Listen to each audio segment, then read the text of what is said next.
दिल्ली के उपराज्यपाल अनिल बैजल ने दिल्ली सरकार के 2 और फैसले पलट दिए हैं। उन्होंने कहा है कि अभी दिल्ली में होटल नहीं खुलेंगे, ना ही साप्ताहिक बाजार लगाया जा सकेगा। और इससे पहले आपको बता दें किस तरह से जो जांच पर, जो दिल्ली दंगों की जांच थी, उस पर भी फैसला पलटा गया था। कोशिश करेंगे, हमारे साथ हमारे सहयोगी शरद शर्मा मौजूद हैं। शरद, तो किस तरह से देखें जो रुख है उपराज्यपाल का, आज एक और फैसला पलटा, आप बता रहे हैं।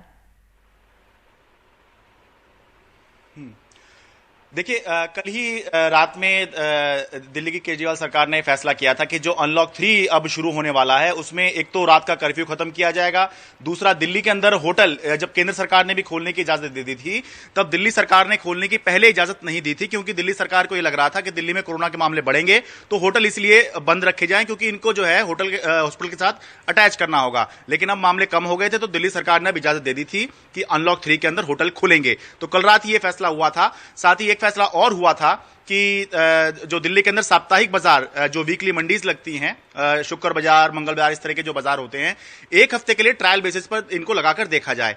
तो ये 2 अहम फैसले थे कि होटल खोलना और साप्ताहिक बाजार का जो ट्रायल था, इन दोनों को ही उपराज्यपाल ने खारिज कर दिया है। थोड़ी हैरानी वाली बात यहां पर इसलिए हो रही है कि होटल खोलना तो खुद केंद्र सरकार ने, जो अपनी गाइडलाइंस हैं, ये तो पहले ही केंद्र सरकार ने इसकी इजाजत दे दी है। दिल्ली सरकार ने तो बल्कि देर से इजाजत दी थी, तो ये फैसला खारिज कर दिया। और दूसरा जो साप्ताहिक बाजार का फैसला है कि ट्रायल के बेसिस पर था और दिल्ली सरकार का कहना है कि उसको हक है कि दिल्ली के अंदर वो अपने हिसाब से फैसले कर सके, लोगों के फायदे के लिए, उनकी अर्थव्यवस्था को, उनकी जीवनी आजीविका चलाने के लिए फैसले लेने की जरूरत है। तो ये फैसले जो हैं एलजी ने पलट दिए हैं। अभी डिटेल आएंगी तो हमें पता लगेगा, लेकिन थोड़ी हैरानी हो रही है कि क्योंकि जो हम दूसरे मामले की बात कर रहे हैं जिसमें कि वकीलों की नियुक्ति का मामला था, वो एक अलग तरह का मामला था और उसके अंदर तय था कि एलजी इस तरह का फैसला करेंगे, ये पहले से लगभग तय लग रहा था। लेकिन इस मामले के अंदर ऐसा बिल्कुल कहीं नहीं लग रहा था, क्योंकि एक चुनी हुई सरकार जो है वो फैसले करती है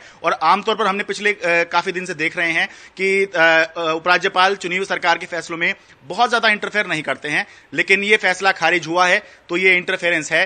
डिटेल्स आएगी तब पता लगेगा, लेकिन फिलहाल ये बहुत हैरानी वाला फैसला उपराज्यपाल का लग रहा है। शरद, जो इंटरफेरेंस की बात है, हाल के दिनों में ऐसा लग रहा था कि अरविंद केजरीवाल और अनिल बैजल के बीच में सब कुछ ठीक सामान्य हो गया है, लेकिन अब अचानक ऐसा लग रहा है कि फिर ये दोनों जो पक्ष हैं आमने सामने आ गए।